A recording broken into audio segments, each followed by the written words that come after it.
Good morning. I call this meeting of the Committee on Public Safety, Finance, and Policy to order. There is a quorum present. Members, today we're going to have 3 bills before us, and before we get to that, we do need to approve the minutes from the last meeting. Representative Pinto, may I have a motion to approve the minutes for January 10th, 2023? So moved, Madam Chair. Representative Pinto moves approval of the minutes for January 10th, 2023. Any discussion? Hearing none, all those in favor say aye. Aye. Opposed? The motion prevails. The minutes are approved. All right, members, we do have 3 bills before us today. We've got House File 55, House File 42, and House File 111. Before we begin, I'd just like to say that these 3 bills have to do with victims and their family members. And it's really important in this committee that we talk about victims and survivors and think about the needs that they have. We hear hard testimony in this committee, things that are difficult to hear. But one of the things that I have found over the years that I'm really inspired by, both in my work at the legislature and as a prosecutor, is the strength that victim survivors have, especially when they're coming to committee to talk about situations that whatever legislation we pass may not bring their loved one back or may not help them in their cases, but they're trying to make things better for the people behind them. And I just want to remember that as we move forward and talk about bills this year. The other thing I'd like to mention is that when we talk about trust in our criminal justice system, it's so important for people to be able to trust the system, that the system is going to work for them, no matter who they are.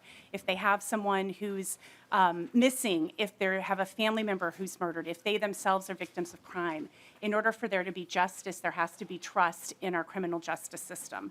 And I think that's really important today as we talk about the bills that are before us.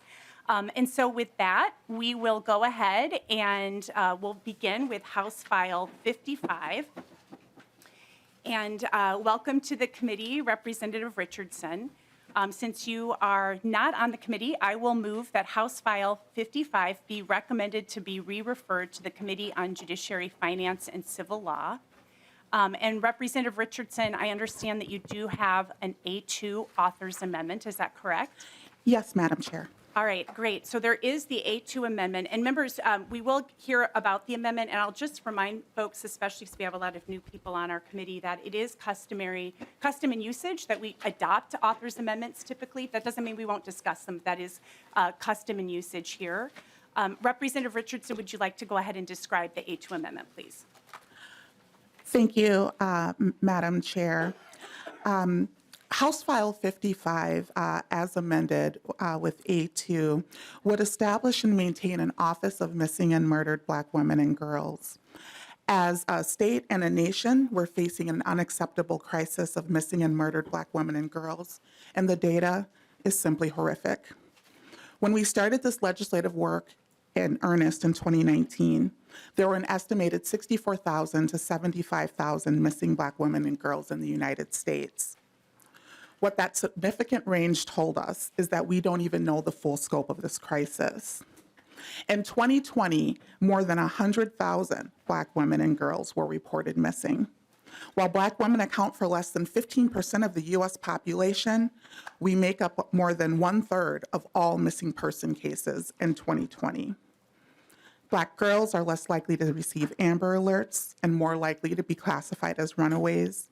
They're also less likely to receive media attention and coverage. It's also important to note that missing person cases involving Black women and girls stay open 4 times longer than their white peers. In addition, Black women and girls are at increased risk of harm.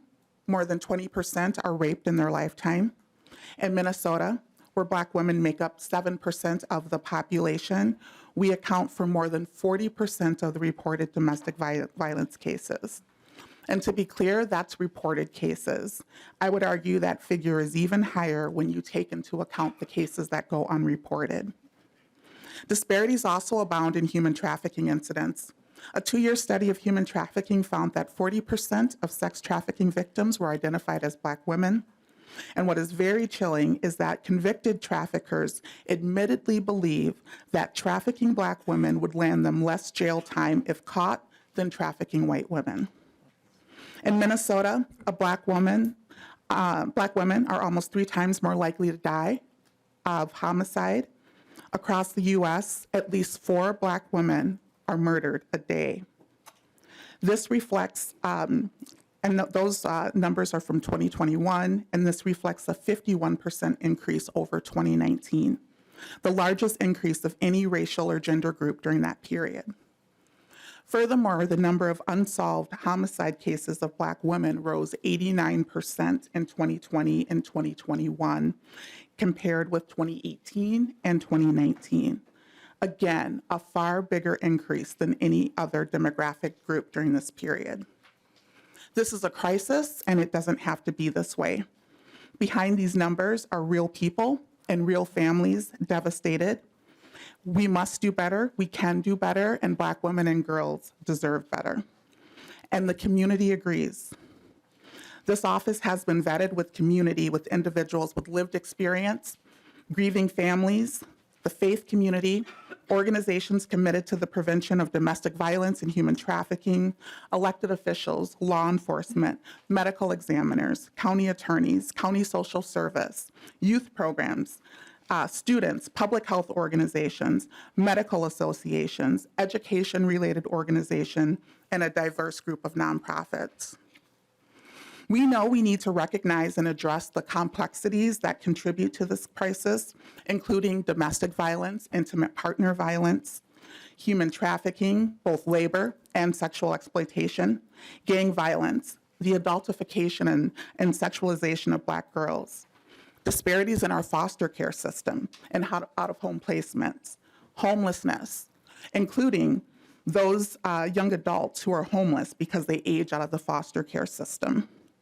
Systemic racism, poverty, mental health, substance use disorder, the role of media, the impacts of mistrust of law enforcement, and the disturbing trend of too many families feeling alone as they conduct their own investigations looking for answers.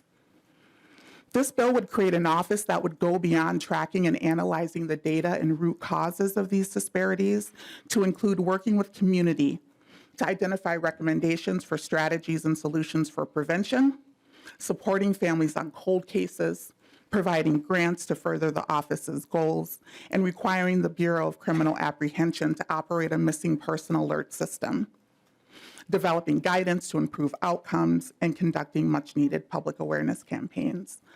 Today, Madam Speaker, I have several testifiers to me to share their support of the bill. Okay, thank you, Representative Richardson. And I don't know that I technically moved the A2 amendment. Is there anything specific you'd like to add about the A2 amendment? Nothing specific. It really sort of encompasses what I talked about in terms of creating the grant program and also requiring the Bureau of Criminal Apprehension to operate a missing alert person program.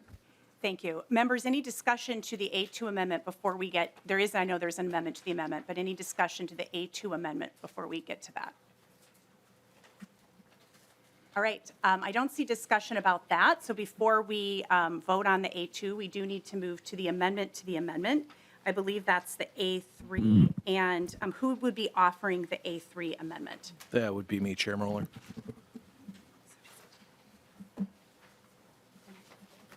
Yeah. All right. Do you want to go ahead, Representative Novotny, and explain the amendment to the amendment?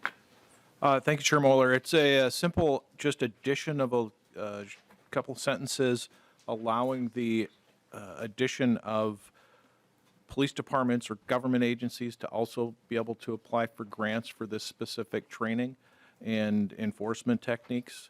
It takes nothing away from the organizations that are already eligible for it, but thinking maybe there's some organizations that might want to work in connection with a government agency, maybe to get some training in. I think back to one of the last cases I worked as an investigator, tying into what Representative Richardson was saying, how black females are perceived in certain communities to be more vulnerable, or that their kidnapping or them going missing would be less likely to be investigated. And I can tell you that that was that was the perception of the perpetrator of that crime. Thankfully that those two girls were able to fight out and were not taken into the situation that he had planned for them. But I concur with her overall that that is a perception of the public. In dealing with the certain situations that these situations perceived, kind of tying into Representative Pinto's work in trafficking, it is something that agencies, if you're not working with it every day, you don't know. So if there is some way we can tie it into do this more of a prevention and working with organizations in a positive way to have that contact and establish these liaisons with law enforcement agencies, if someone has that desire, then I think that'd be an option that we should pursue. Great. To the amendment, Representative Richardson. Thank you, Madam Chair. And just a point of clarification, I don't see that government agencies overall are listed within the amendment. And I do see that this would add law enforcement agencies to be eligible for the grant program that has been established in the bill for community-based organizations. And I would just say that the recommendation around the community grants was also vetted with law enforcement. They've been at the table through the work of the task force on this as well. And the bill also talks about ways that law enforcement would be coordinating with the Bureau of Criminal Apprehension and also with this office as well. And so I would recommend at this time a no vote, but happy to continue conversations to better understand what you're hoping to accomplish. Thank you. Discussion to the amendment, Representative Pinto. Thank you, Madam Chair. And I just want to remind folks, and thank you, Representative Devani, for referencing anti-trafficking work. This office would be housed within the Office of Justice Programs. Also in that office is the funding for the sex trafficking investigation teams that we established several years ago. And in fact, actually, the office is hiring for coordinator of those. So the point is, the director of this office would actually have as a colleague somebody who's directing and connecting with law enforcement. So in terms of your goal for that kind of coordination connection, I actually think housing it within OJP really does address that. So I would also go with the author of the bill in terms of opposing the amendment, though I really appreciate the sentiment of it, but I think we can achieve it through where the office is housed at OJP. Thank you. Further discussion to the amendment, Representative Frazier. Happens all the time. No worries. Thank you, Madam Chair. Just to Representative Devani, thank you for that, for raising that point, and Representative Richardson, thanks for bringing this bill. There is a House File 25 will be working its way through with some funding that I think will also address and speaking to law enforcement, have an ability to apply for grants to help with investigatory processes around prevention. So I think that there will be some resources for that. Further discussion to the amendment. Go back to the author of that, Representative Novotny. Thank you, Chair Moller. As I said, this doesn't lock the grant into being a law enforcement program. It just adds another option. I asked for your vote and I request a roll call. A roll call has been requested, and there's no further discussion on the amendment to the amendment. The clerk will take the roll.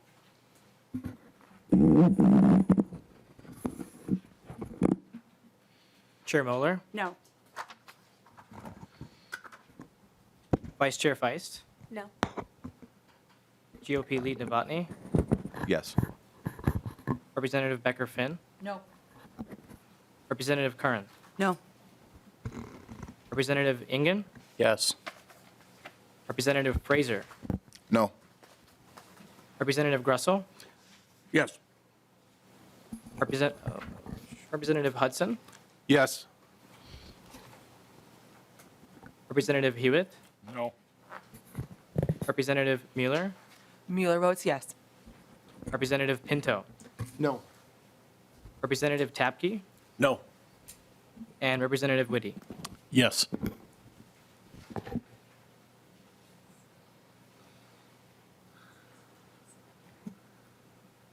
There being 6 ayes and 8 nays, the motion does not prevail and the amendment to the amendment is not adopted.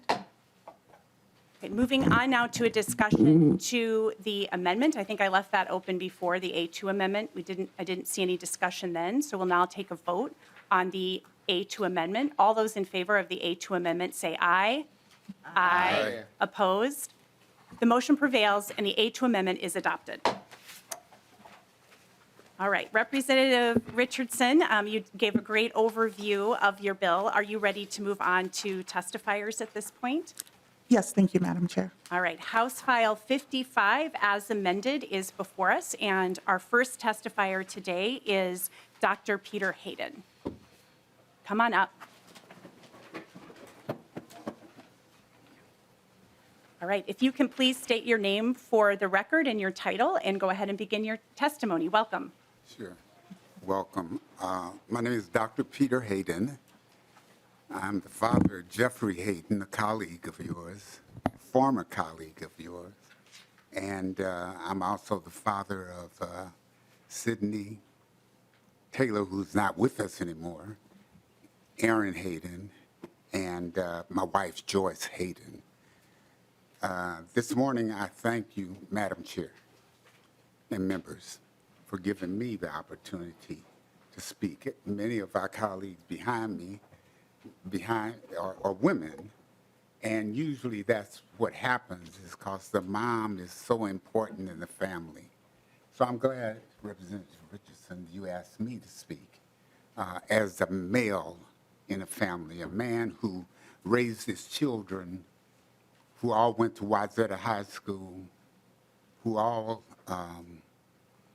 went to HBCUs or Mississippi State, Missouri University, Prairie View A&M. We tried to do the right thing, my family. As I said, my son was a former colleague of yours. All my girls are graduates from college. I was in the house. All those stereotypes I don't bring with me. But where my support is, from my sisters behind me, is that it doesn't matter when someone has a gun, and that's how they define their spirituality, they define their masculinity. It doesn't matter. So I'm sitting here. Taylor goes to Prairie View A&M. She falls in love with a school in Texas, decides to move, come back home for a minute.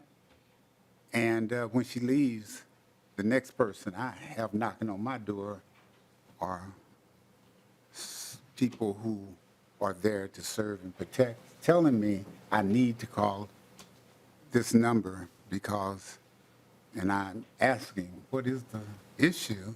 And it says, you are Taylor Hayden's dad? I said, yeah. And by then I knew I had lost my child. This House file must be passed. And I don't care how y'all decide to do it. It must be passed because we can't have more Taylor Haydens. And the people that are going to sit up here to talk with you. We can't have it, however way we work it.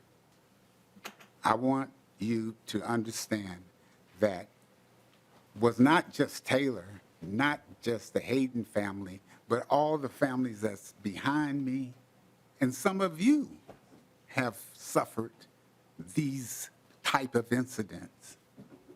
So I definitely know you're sitting here because you care for the bill. However way you work it out, do it right and do it on behalf of not just Taylor Hayden, but all the young men, young women who, and moms who are suffering because of this incident. I know I had 3 minutes. I'm gonna stay within my 3 minutes. I appreciate you. I run Turning Point. It's a chemical health, mental health program. I just celebrated my 50th year of sobriety. When you have someone taken from you like my daughter, I have some people say, if you get high, man, I can understand it. If you don't pass this bill, I won't understand it. Thank you so much. Thank you, Dr. Hayden, and our sympathies for your loss. We appreciate you being here today. And members, what we'll do is we'll have testimony from all the testifiers first before we open it up for questions. The next testifier is Lakeisha Lee. Come on forward. And then on deck, we'll have Dr. Verna Price after Lakeisha Lee. Welcome to the committee. Please state your name and go ahead and begin with your testimony. Thank you very much. My name is Lakeisha Lee. I am an advocate, and I very much appreciate all of you here today. I work with Black women and girls all over the Twin Cities, but I also have had the unfortunate circumstances just like Dr. Hayden. My sister was murdered in 2013. My sister is Brittany of Brittany's Place on the east side of St. Paul, right here in the Twin Cities. When my sister was killed, on the front page of every single newspaper in the city of St. Paul was her picture. And right underneath it, it said prostitute. Our family had to wake up to that with news at our door and media. My sister worked for the city of St. Paul, working with students in the North End neighborhood every day at Rec Check. My sister was an amazing caretaker. My sister was a part of the community. She was not a prostitute. She was a victim. Our Black women and girls need this. Our community needs this, all of our communities. This is something that isn't going to change no matter if my family is here testifying or a different family.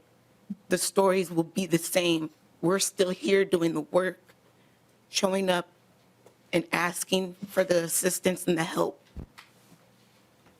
This past year, I was able to chair the task force for the state working on a report for legislature to talk about the causes of this. I volunteered to re-traumatize myself willingly, and I do it all over again. Just to be here today to let you guys know how important this is. We need a place to be able to access resources. Everyone needs a place to be able to figure this out, come together. We have to figure this out together. And this office will be able to assist with that. This is just the first step. We're all working together as a community. There's women behind me that have continued to support me through all the ups and downs that have continued to happen as I continue to stand up, show up, and fight for Black women and girls, not even just here for Minnesota, but we're a blueprint for the nation. And thank you guys for being part of that. Thank you guys for allowing me to speak with you today. Thanks also for your testimony and our sympathies for your loss. And thank you for being here for Brittany and all the other women and girls. We really appreciate it. All right, so Dr. Verna Price is next. And then on deck, we'll have Suwana Kirkland. Welcome to the committee, Dr. Price. And you can go ahead and state your name and please introduce yourself and begin your testimony. Thank you, Madam Chair. Good morning, committee. Thank you so much for having all of us here. This is a big deal for us. And I can tell you, it's hard to just, even not just bawl, like weep, you know? Like in the Old Testament, they would just tear their clothes and weep. It was so hard. That's what we're talking about. And what we're asking for you is simply a structured collective response so that my mom, who calls me, oh, my name is Dr. Verna Price, Dr. Verna Cornelia Price. And I'm the author of a little purple book, and it's called The Power of People, 4 Kinds of People Who Can Change Your Life. When North High called me in 2005, I just left the University of Minnesota as a professor there and written my first book. And my first book simply says there's 4 kinds of people in your life: adders, subtractors, multipliers, and dividers. And learn how to be an adder, stay away from subtractors, run from dividers, and hope you have a multiplier. North High School called me and said, Dr. Verna, would you please come and simply be a positive role model to our girls? That was the call. It was a community call. Today, the community is calling you all. They're calling you to make a decision. And I said yes to my community. I didn't know what I was getting into. That yes ended up with me creating a program called Girls Taking Action. It used to be Girls in Action. And you all have supported that program at a state level. I'm very thankful for that. We have many of our Girls Taking Action women leaders behind me. We've impacted over 5,000 girls in Minnesota. And those girls have learned how to be adders and how to spot subtractors. When my mom called me and said, my daughter is missing, Dr. Verna, she had nowhere to go. And the police was not answering her call. But because we had a wraparound, what I would say, response to our girls, those lead mentors back there, they have a phone number for the mamas. They have a phone number for the girls. They know who the girls are talking to. They know who the new boyfriend is or not. They know, and now we have social media in the mix, right? They're checking with the girls to see who you talking to at 2 o'clock in the morning in some little social media chat room, right? So we actually were able to reach for that girl because we knew her. As a collective community response, we knew her. And that's really what it's going to take for this thing, for us to really make sure that we're protecting our Black girls. That's what I'm asking you. This is what this office does. It says to our Black girls who, unfortunately, since slavery times, since Black women were brought here on slave ships, they have been seen as expendable. And we are not. We matter. And I want the state to show that we matter. Give us an office. Give us the resources we need so that my mom, when she calls me, I can say, oh no, I got a place for you to go. Call such and such and such and such. I didn't have that. So we just ended up tracking the girl. I ended up in Walmart in the middle of the night, you know, with her going to Walmart and sneaking away and running to my car and really putting my own self in danger to get her safely back home. But this office gives us a structured, strategic response to this so that community organizations like ourselves, when this happens, we have a place to go, we have someone to call, and we have what's called legitimacy and credibility behind us. Because sometimes the officers don't believe us, right? And as a result, we just don't get the support. So what am I asking you to do, committee? I'm asking you to support this office. Get us an office. Let's get this work done for our girls. Let's show our Black girls and women that they matter in this state. Thank you so much for listening to me and continuing to do your good work. Thank you, Representative Richardson, for asking me to come. Thank you for your testimony and for the important work you do. We appreciate that you're here today. Next, we have Suwana Kirkland, and then on deck, we'll have Artika Roller. Welcome to the committee, Ms. Kirkland. If you can state your name and begin your testimony. Good morning, Madam Chair, Moller, and members of the Public Safety Committee. My name is Suwana Kirkland. I am currently the National Vice Chair for the National Black Police Association, as well as the past president for the Minnesota chapter. I am also the director for Dakota County Community Corrections. I want to first start off, I want to read the letter that the National Black Police Association wrote in support of this office, and then I'll have very brief remarks myself. Dear Chair Moller and members of the Public Safety Committee, the National Black Police Association Minnesota chapter is writing regarding House File 55 to support the development of a missing and murdered Black women and girls office. NBPA Minnesota is a nonprofit law enforcement affinity association representing several agencies, cities, counties throughout the state of Minnesota. It is our goal to increase representation and visibility of Black law enforcement in the community through service and relationship-based policing. NBPA Minnesota would not be successful without the support of the communities we all serve. Nationally, there are estimates that between 64,000 and 75,000 Black women and girls are missing. Data shows that Black women are twice as likely to be victims of homicide. As well as the data also shows that cases involving missing and Black women and girls stay open 4 times longer than others. There's a crisis, and this office is an important step forward to work to prevent incidents of violence, ensure more resources for cold cases, improve public safety. We respectfully ask members to support House File 55. Thank you for considering our letter of support. Respectfully, Officer Brad Chin, who is the president of the National Black Police Officer Association, Minnesota chapter. I've been in law enforcement for 19 years as an officer and as a leader. I have seen an increase in incidents of violence within our communities for Black women and girls, and a decrease in resources and services and dedicated efforts and supports to help solve these crimes. I've seen that. I am the mother of 2 Black, amazing young women. I would hate to get that knock at the door that many of our community members, our mothers and our fathers, have received regarding their children. I would hate to see my sister or my aunt or a family member in the media, front page, missing. This is vital. This is crucial. Our women, our community, we need an office, a place to go where there are resources, adequate resources and support for our women and girls.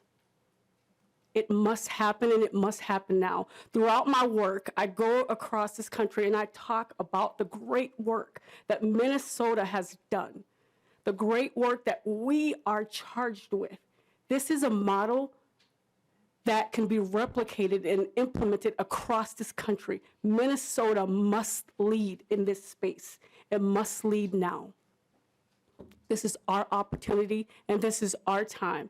My sisters and brothers behind me, and there are thousands that have stories just like ours. Law enforcement, the National Black Police Association is committed. This is, I believe, my 3rd time testifying, and I'll come back again, and again, as long as we need to get this across. It's imperative, it's critical, and it must happen. Thank you so much for your time. Thank you so much for your testimony and the important work you do. And also a reminder that the packet is full of letters of support. So members, please make sure to read all the letters that have come in support of this important bill. Thank you. And then next we have Artika Roller. Welcome to the committee. If you can introduce yourself and tell us where you work and go ahead with your testimony. Thank you.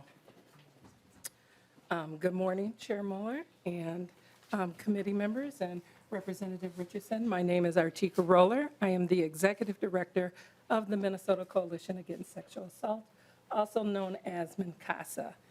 MNCASA is a statewide coalition representing more than 60 programs across the state of Minnesota, providing technical assistance, support, and training to those programs that are doing wonderful work with our victims and survivors.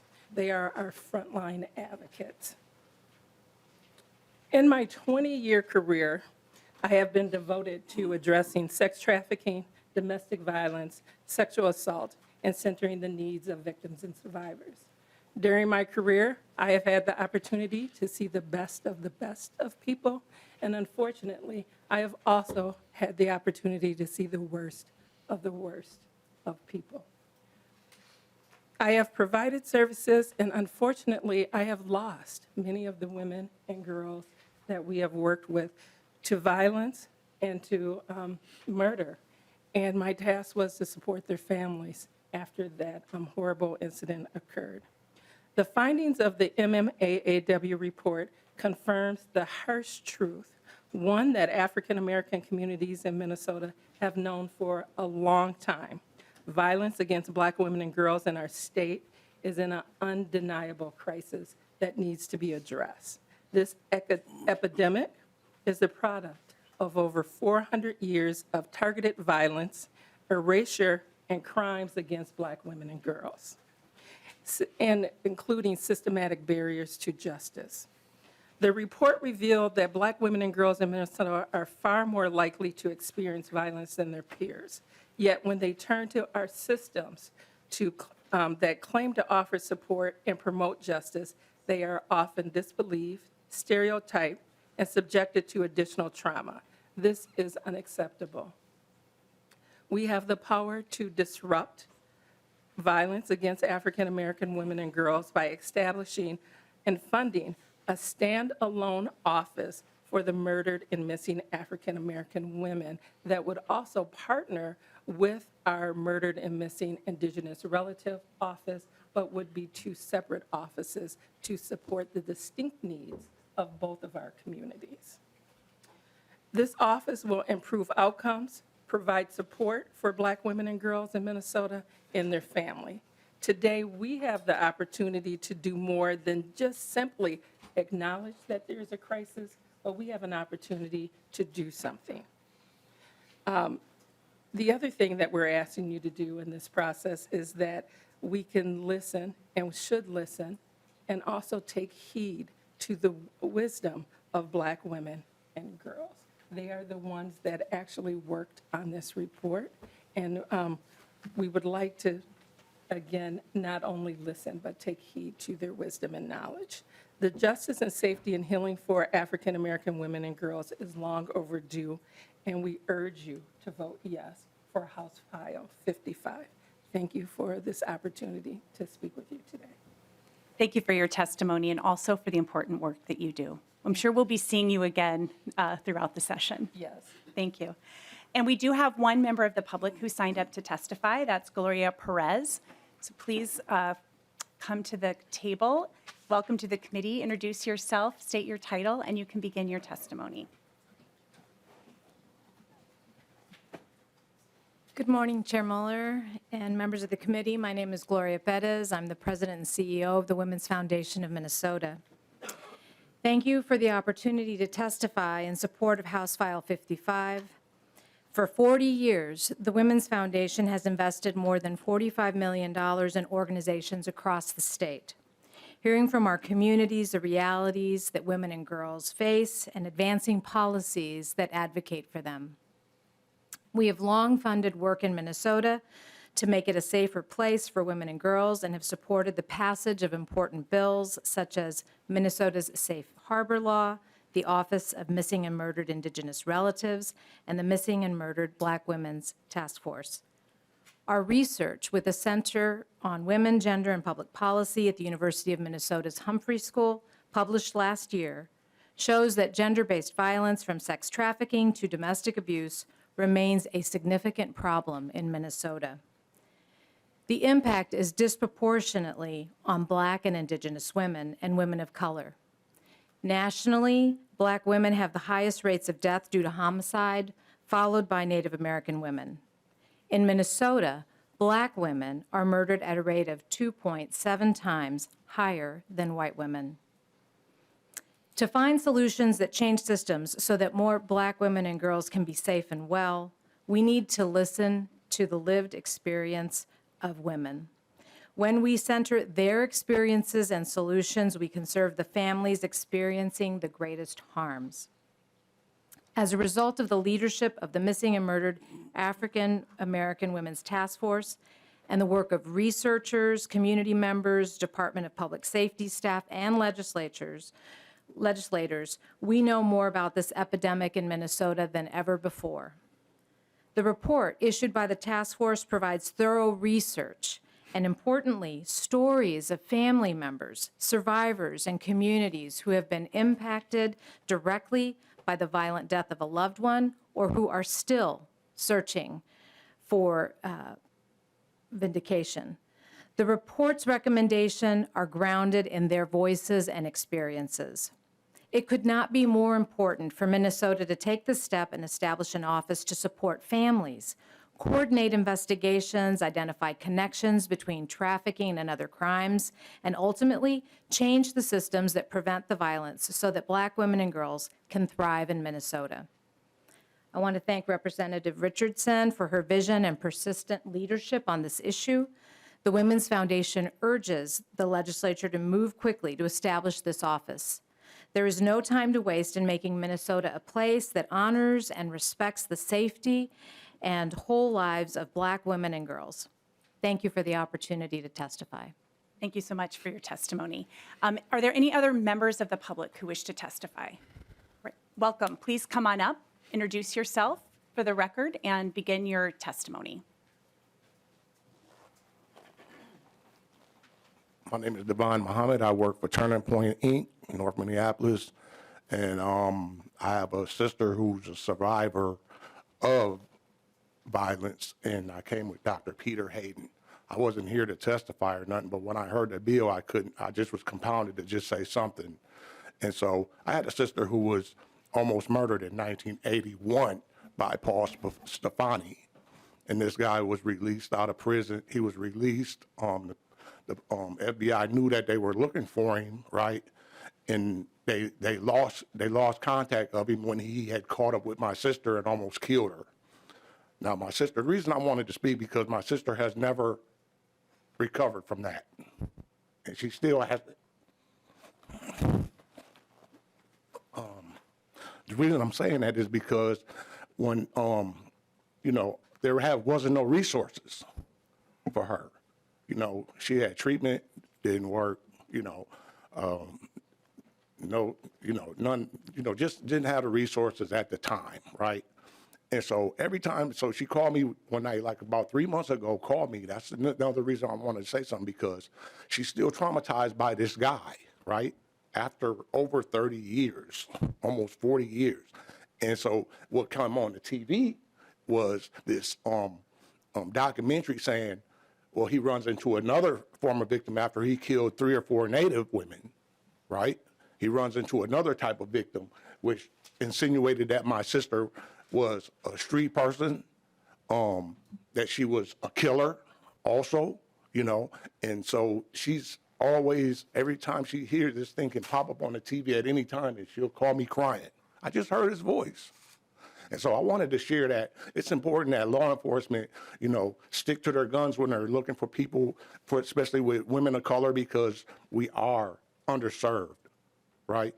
And so I just think that this bill should get passed, and I wanted to share my opinion. And I hope I'm okay with my boss back here. And thank you very much. Again, my name is Divine Muhammad. Thank you.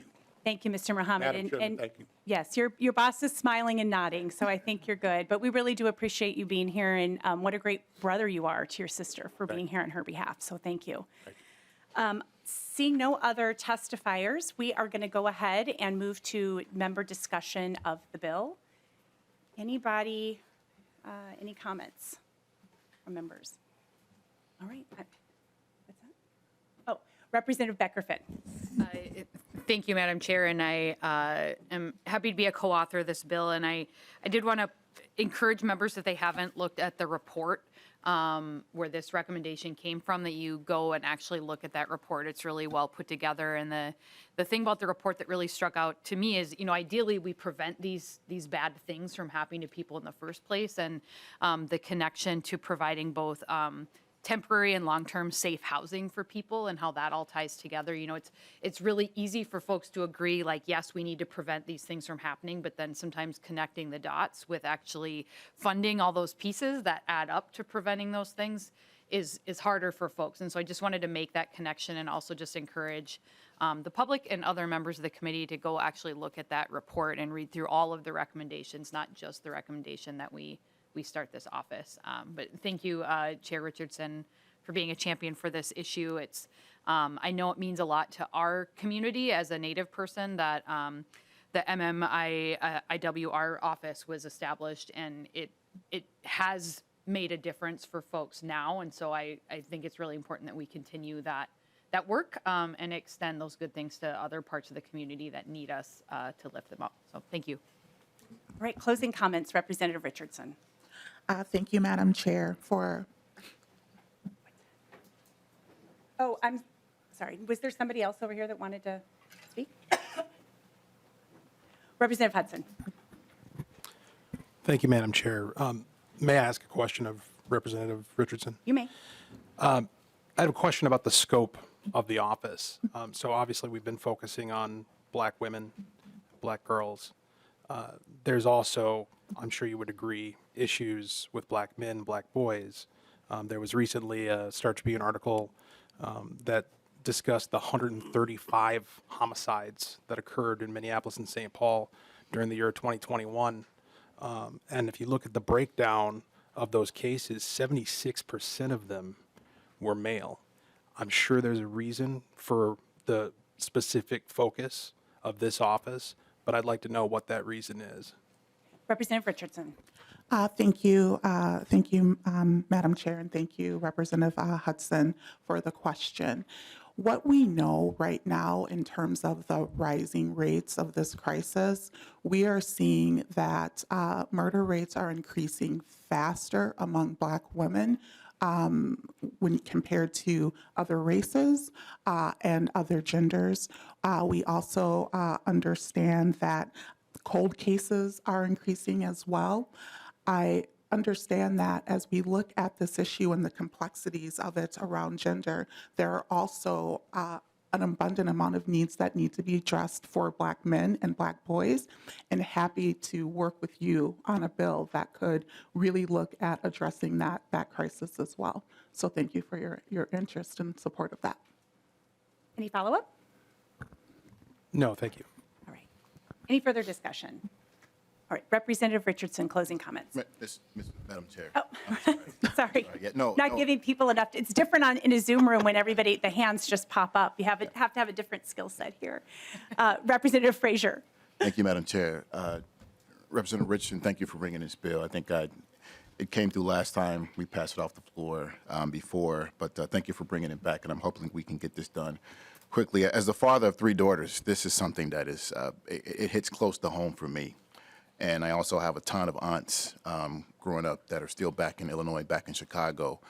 And for me, I've had conversations with them about how, in many occasions, they feel unsafe in certain situations, particularly at night when they're traveling home from work.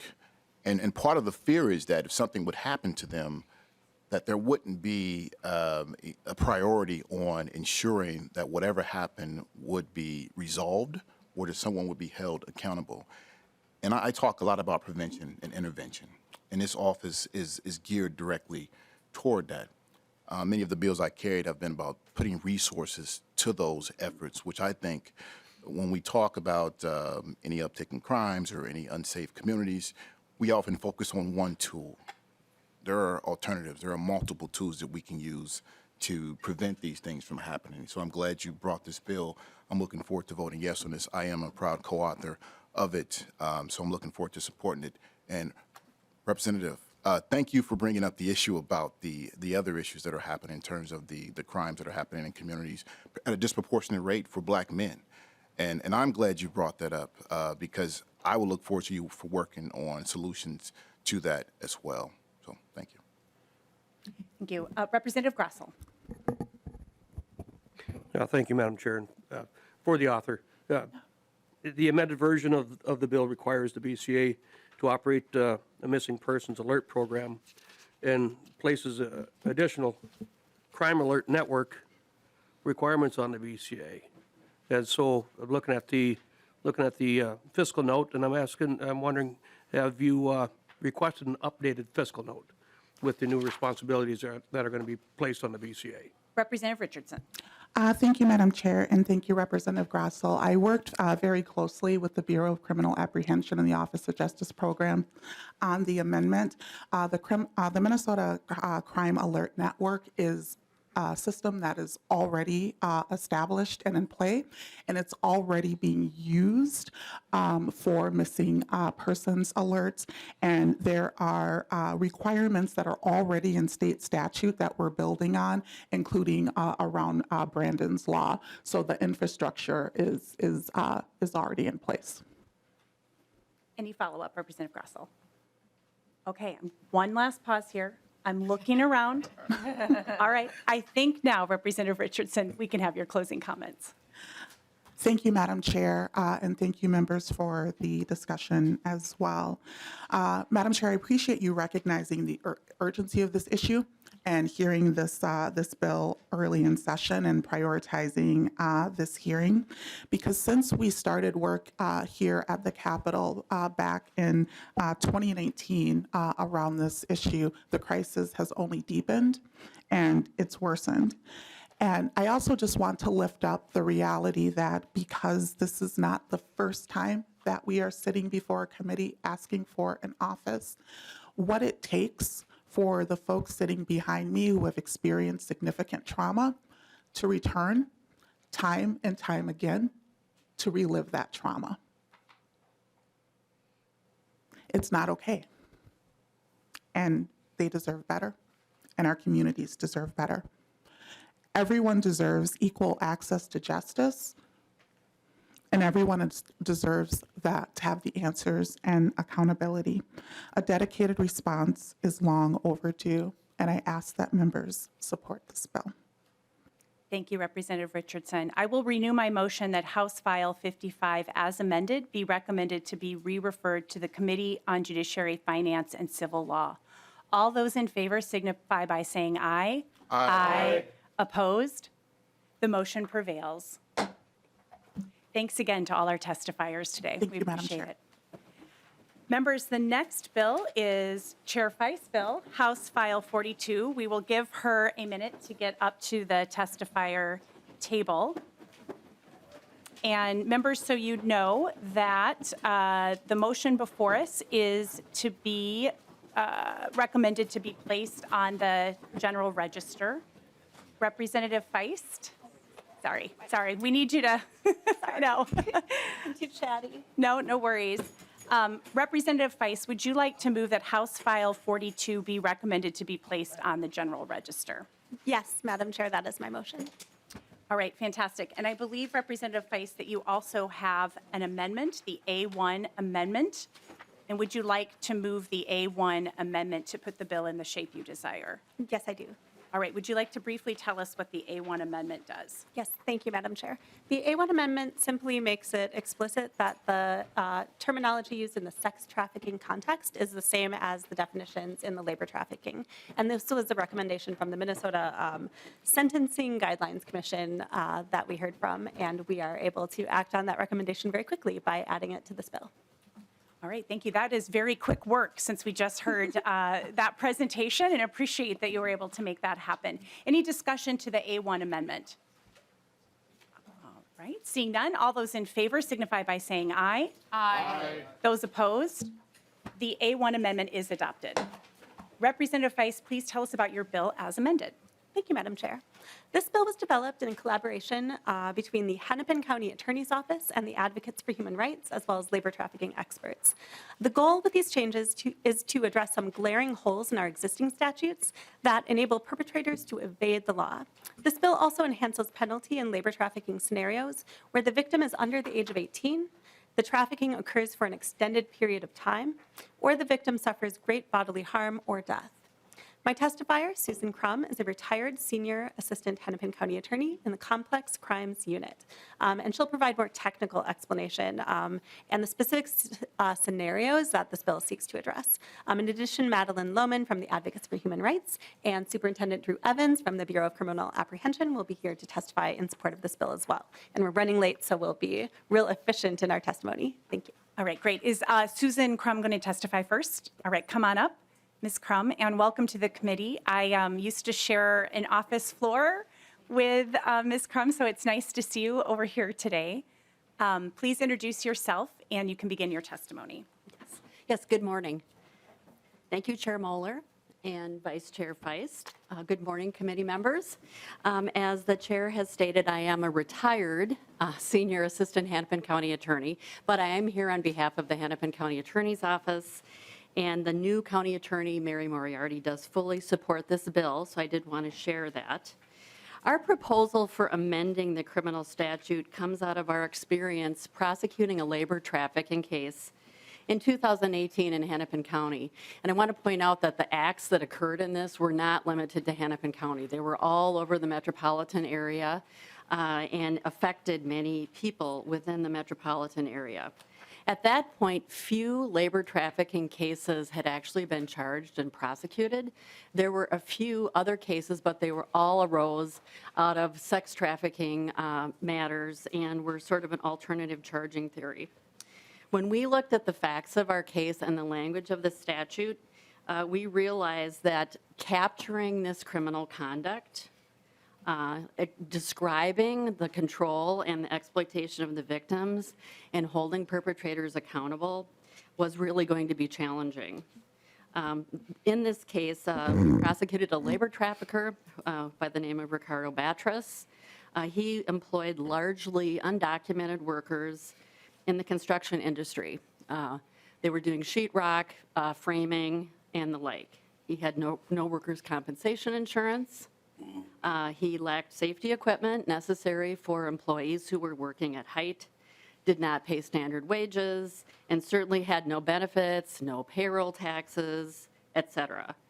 Needless to say, multiple workers were injured, and when they wanted to seek medical care, he refused that. Eventually, the victim in our case was severely injured on a job site when a wall fell on him and literally broke his back. The other workers were very concerned about his safety, took him to HCMC, and then, of course, he was not allowed by Mr. Batras to report that that was a job-related injury. So charity care or public funds had to be accessed to pay for his injury and treatment. Based upon these facts, I mean, we looked at this case and went, we have to use the tools that we have with the labor trafficking statute. And based upon that experience, we are making recommendations to amend the statute to make the language clearer and hold people who commit this type of act accountable. We do have some proposals here that clarify some of the definitions. One of them is debt bondage. And if you look at the debt bondage language, it's clearly couched in terms that are contractual and seem to imply that victims in labor trafficking willingly and voluntarily enter into a debt bondage agreement. And that's just not the reality of the situations. Here, the victim in the case was at some point arrested and thrown into ICE custody. The defendant bailed him out and said, I hired you a lawyer, you owe me money, you need to work this off. There was no discussion, there was no agreement, and in fact, there was no lawyer that ever showed up for the victim in this case. So that language, amending the debt bondage statute, our goal here is to clarify that and make it not sound like a contract exists when it does not. We are also recommending that the statute be amended to actually represent or recognize the threats of harm and the types of harm that are actually used by traffickers. There could be threats of physical restraint, sexual contact, psychological, economic, or reputational harm, or the commission of certain acts. And I think there are certainly cases where we have people who they could be restrained, they could be beaten, they could be forced to work. But that's not the reality of most of these situations. And when you look at somebody who is told repeatedly, I know you're undocumented, no more powerful control could be exerted on a victim than to know that their trafficker holds that information over them. In fact, in the Batras case, he claimed he was a volunteer at ICE. He had connections, and he could help people. He reminded them frequently that he basically held their freedom within his hands. He also, when the victim was hospitalized, told him, you can't tell anyone that you were hurt on the job, because if you do, they'll deport you. They will not care how badly you're injured. They won't care that your back has literally been broken. So that was our experience with this case, and that's why we're recommending these amendments. We're also recommending that there be an amendment to the sentencing structure of the statute. As it presently exists, there are only two types of sentencing that are recognized.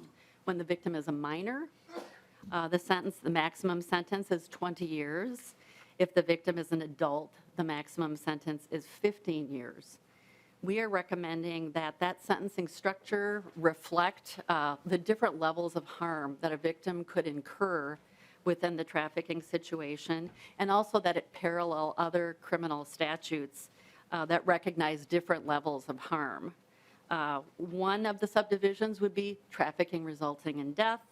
The second subdivision would be instances where the victim suffers great bodily harm, where the victim is under 18, or where the trafficking occurs over an extended period of time.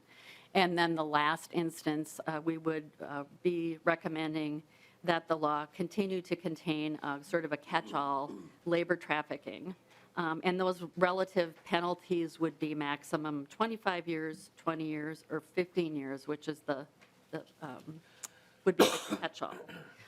And, should this recommendation be approved, this would necessitate, of course, that the Guidelines Commission rank these offenses, and we would recommend that. Thank you so much, Ms. Crum. Thank you so much, Ms. Crum. We appreciate your testimony. And next up, we have Ms. Madeline Lohman.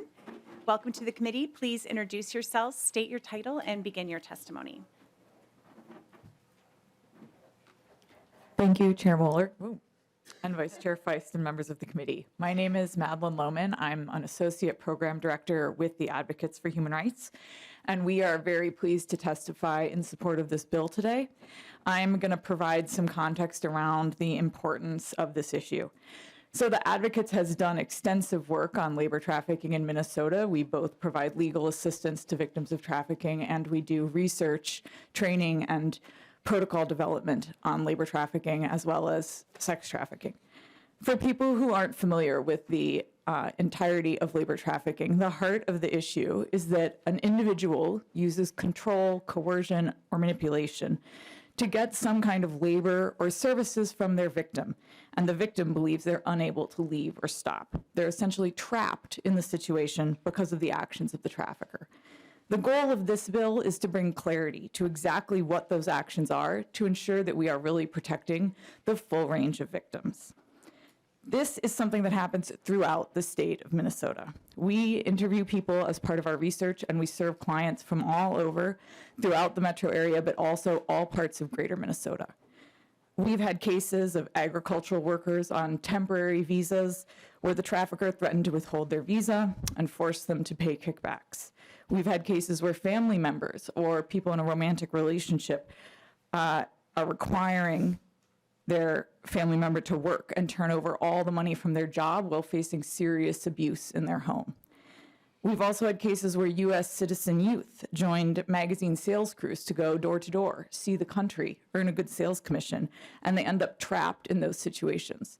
In one story that I was told, a young lady had to crawl out of the hotel bathroom window where she was staying in Chicago because the company put representatives in all the hotel rooms to ensure that their workers could not leave. This is something that impacts all of us.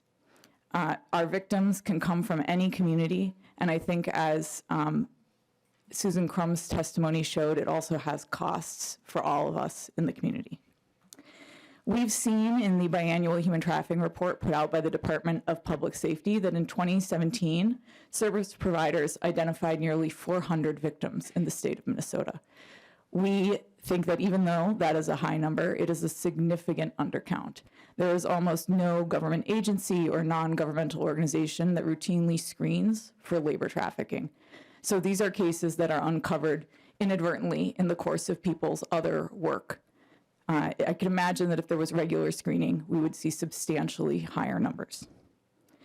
Despite the fact that service providers have seen almost 400 victims of trafficking in 2017, since the labor trafficking law was passed in 2005, there have been 3 cases charged under state law that were pure labor trafficking cases, and only one of them, the case that Ms. Crum mentioned, resulted in a conviction. This is a sign that our law is seriously failing at protecting victims of labor trafficking. I think Susan Crum highlighted some of the confusing language. But this is not just about bringing clarity to the law. This is also about bringing us into conformity with other states. We were one of the first states to pass human trafficking legislation in 2005, so we did not have many models to draw from.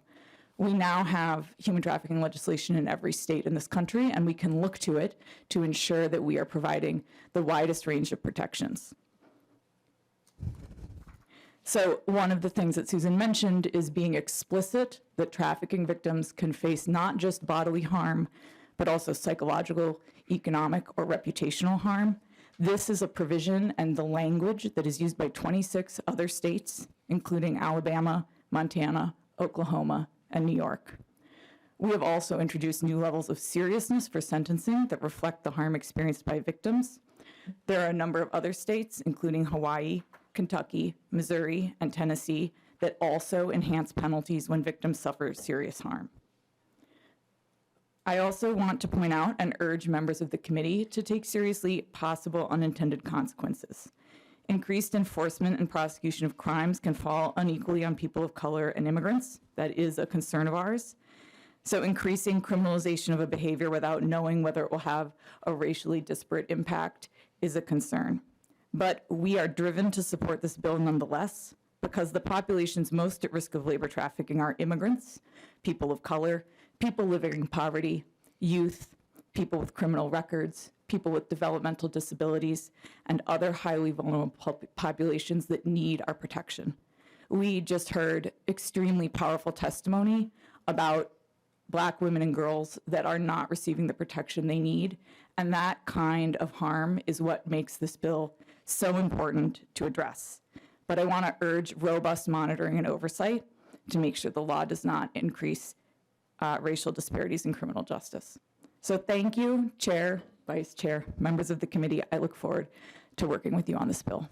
Thank you so much for your testimony. And I noticed you had a letter, the Advocates has a letter of support in the packet, and there are other letters of support in the packets as well. Yes, It's available this is- online for people watching. Thank you. Superintendent Evans is our last testifier on the list. If you could please introduce yourself, Superintendent, and begin your testimony. Good morning, Madam Chair. Thank you. And members of the committee, my name is Drew Evans. I'm the superintendent of the Minnesota Bureau of Criminal Apprehension. I want to thank Vice Chair Feist for bringing this bill forward. This past summer, a labor trafficking protocol was released that was developed in partnership with the Minnesota Department of Health, Advocates for Human Rights, the Minnesota Bureau of Criminal Apprehension. That was a conglomeration of a number of multidisciplinary members that came together to build this protocol.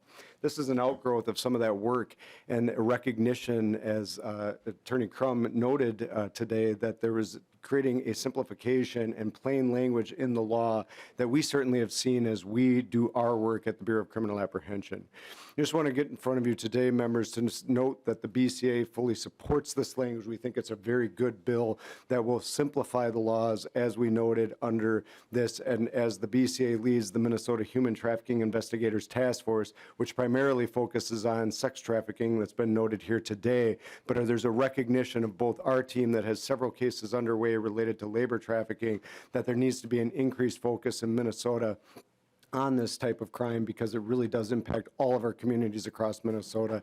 And this bill is a really good step forward in terms of simplifying the laws and providing prosecutors the tools they need as we present cases to them to charge these cases and hold individuals accountable who create this harm. Lastly, I should just note, because the Bureau of Criminal Apprehension is within the Department of Public Safety, I'm here supporting the technical changes to the language, not the sentencing piece, as we generally don't take a position on sentencing matters. Thank you so much, Superintendent. Anybody from the public wish to testify? All right, seeing none, let's go ahead to member questions. First up is Representative Becker-Finn. Nope? Oh, okay. We're going to get this right here, eventually. Anybody? Representative Novotny. Thank you, Chair Moller.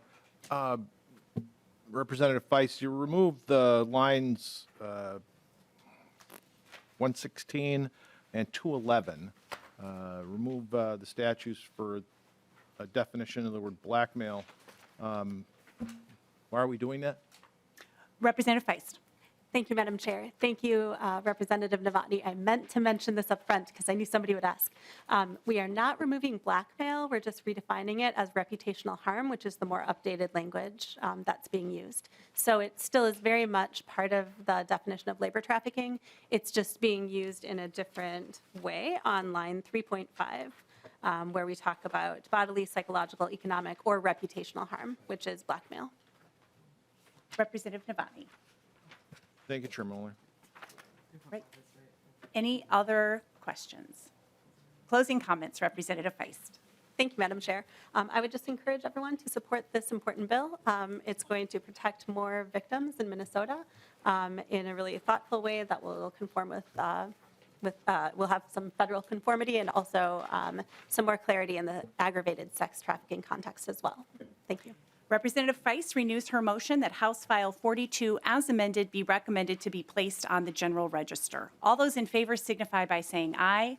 Aye. Opposed? The motion prevails. We'll see you on the floor.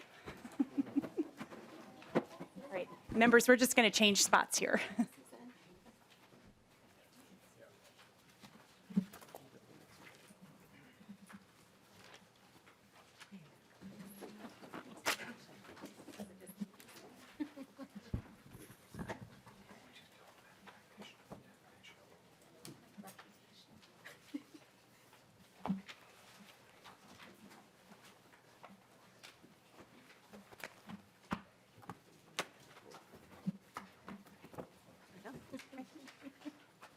Thank you. So this is my first time doing this. Let's see how it goes.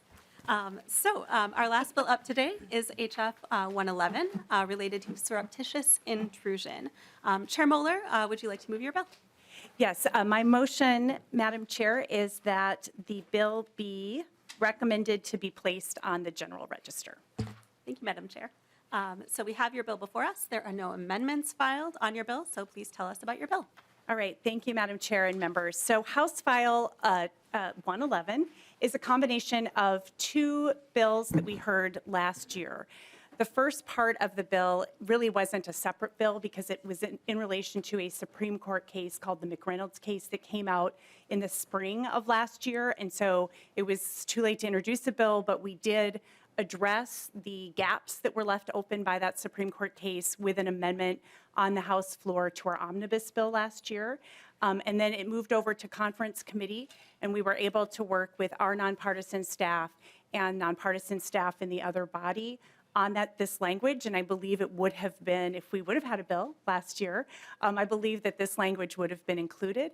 The second part of the bill was a standalone bill, and it had to do with the statute of limitations and increasing the statute of limitations so that victims of these crimes of surreptitious intrusion can actually get justice when they find out about these crimes that have been committed against them. That was a Representative Miller bill, and he is here in the audience today and happy to carry the torch for that bill because it was a very good bill. And so that's basically what this is. It's a combination of those two things. Just to talk for a minute about the McReynolds case for the first part of the bill. In McReynolds, there was a situation where Mr. McReynolds admitted that he had gone on a date with a woman. They ended up in her apartment, naked in bed. He said that during the night he took cell phone video of her without her consent while she was in bed. I mean, he knew that he had done this without her consent and that he intended to interfere with her privacy when he had done so. She had discovered that he had done this, and she reported it. Mr. McReynolds ultimately pled guilty. Eventually, he ended up challenging that guilty plea, moved to withdraw the plea based on the language of the statute here, the surreptitious intrusion statute. And the issue is because the way our language is currently written in statute, you can only be guilty of surreptitious intrusion if you install or use a device for recording through a window or any other aperture of a house, of a place of dwelling. So clearly the statute was written at a time when these cell phone devices didn't exist and could so easily record things. And so ultimately this case went up to the Minnesota Supreme Court, and they said that, unfortunately, with this language, that just his act of recording her, because it wasn't through a window or a door, essentially, meant that he couldn't be guilty of this crime. And the Supreme Court acknowledged that this really created a very strange situation, an absurd situation. They actually gave us some suggestions from other states. You know, they said it's not up to us to change the statute. That's the legislature's function. They referenced some other state laws that had more modern language to really account for these situations. So unfortunately, Mr. McReynolds' case was reversed because of this. And so we want to make sure that this doesn't happen in other situations and that victims in these cases get justice. So the bill fixes that problem in, let's see, lines, beginning with line 4.21. That addresses the McReynolds issue. And then our nonpartisan staff, being as excellent as they are, discovered another gap in the law, and that is addressed beginning on lines. Section, it's F, so beginning on lines 4.30, and that's sort of an upskirt recording situation. They discovered that there was another situation where we were not really addressing situations that could occur that we would want to find that conduct unlawful.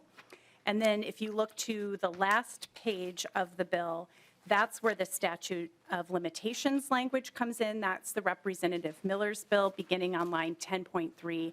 And Madam Chair, I do have a testifier here today that's going to describe why it's necessary to change the statute of limitations. Thank you, Madam Chair. Would your testifier like to come up? And as a reminder, please state your name and your title for the record, please.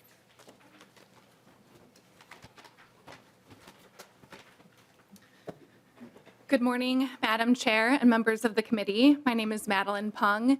I am currently a law student, and I am before you today to share my story and shed light on the importance of amending the current interference with privacy language under Minnesota Statute 609.746, as well as the statute of limitations for such crimes under Minnesota Statute 628.26 as proposed in Bill House File 111. Unbeknownst to me, my personal story of victimization and exploitation occurred on April 22nd, 2018. On that date, nearly 5 years ago, I accepted an offer from a childhood friend to tour his pig farm in Olivia, Minnesota. I viewed this as a novelty experience. I was told I would have to shower because of biohazard requirements. You see, hog barns are biohazard controlled, meaning by law, one must shower in and shower out to prevent the contamination and spread of illness. I did as told and continued with the tour, never having thought about it again until May 3rd, 2021. This was the date that my sense of security was ripped away from me, and betrayal, the definition of betrayal took a new meaning. On this day, an article published by the West Central Tribune was sent to me. The link was titled, "Olivia Man Alleged to Have Filmed Women in the Shower at His Hog Barn." I read the article multiple times, just having to read it again and again to make sure I was understanding it correctly. 23 videos and 104 still images were taken, surreptitiously taken, of naked women showering at his hog farm without their knowledge or consent between October 30th, 2016 and December 12th, 2019. I felt physically ill and emotionally traumatized because at that moment I knew that I was the victim of a sexually motivated crime. I had no idea of the emotional roller coaster path that lay before me, nor did I understand the gravity it would have on my mental health, gravity and impact it would have on my mental health. I would become known as victim number 11 out of 17 women to the Renville County Sheriff's Office. After connecting with the lead investigator on the case and confirming my identity in one of the videos, I learned that the predator used the same method of operation in committing every one of his crimes. He waited until each of his victims were showering off, wherein he simultaneously snuck outside, climbed up a ladder, watched and filmed me and 16 other women naked through an egress-style window. What further compounded this traumatization was what I learned next. My case would not be included in the charges brought against my perpetrator under Minnesota Statute 609.746 because of the 3-year statute of limitations for interference with privacy, which had expired just 8 calendar days before discovering that I was a victim in this predatory scheme. Only 6 out of the 17 victims in this case were protected and considered chargeable offenses, while 11 women have been left to deal with the ongoing consequences of this predator's actions and without their day in court, all due to the inadequate statute of limitations for interference with privacy. While a life wasn't lost, something intangible yet invaluable had been. My sense of security and trust have been irreparably shattered, and my grief is further amplified by the fact that receiving justice for my case and those that occurred before mine is impossible. Holding my perpetrator accountable in criminal court for the crimes he committed against me and others is not an option, an opportunity the law is supposed to afford us. It has forced me to rethink about what justice looks like and compelled me to pay attention to where the law falls short. There are major flaws in the law we are re-examining today, and I want to be very explicit. The statute of limitations for interference with privacy expires before many victims even know they are victims of a crime, thereby perpetuating re-victimization. It is egregious that a criminal may not be held accountable for the crimes they commit because they were able to go undetected just long enough for the statute of limitations to run out, while the trauma victims experience has no expiration date. It is imperative that we make the proposed amendments to Bill House File 111 to be more inclusive with consideration to technological advancements and reflect a more equitable and reasonable window for victims to seek justice. The victims of invasion of privacy crimes deserve a voice beyond the current statute of limitations 3-year limit and should not unknowingly lose the opportunity to be heard, all because law enforcement had yet to discover the crime's existence.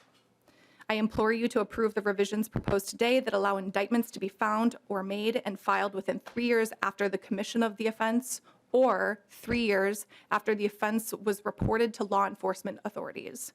It is worthy of your consideration and vote. This amendment will have a positive impact on countless victims and negate the emotional distress that occurs when victims perceive the door has been closed on them. Thank you. Thank you, Representative Moller, and thank you, Ms. Pung, for being here. We're so sorry about what happened, and we thank you for your bravery and your advocacy being with us today. Thank you. Before we move on to member questions and discussion, do we have anyone else from the public who would like to testify on HF 111? Looks like no. Oh, no, there is. I'm so sorry, Representative Mueller. Oh, and just to be clear, too, we have about 6 minutes left before we need to take a vote. Okay, thank you, Madam Chair. Please state your name for the record. Madam Chair, my name is Tim Miller, and I guess I'm former state representative, but I'm Olivia was one of my districts, and I won't take 6 minutes. I'll take a minute or two. Certainly, I support this because I wrote the bill. I want to just add a little 2 pieces of framework to this, to the members. Number one, I went to the court hearing. They were able to prosecute 6 of them. That's correct.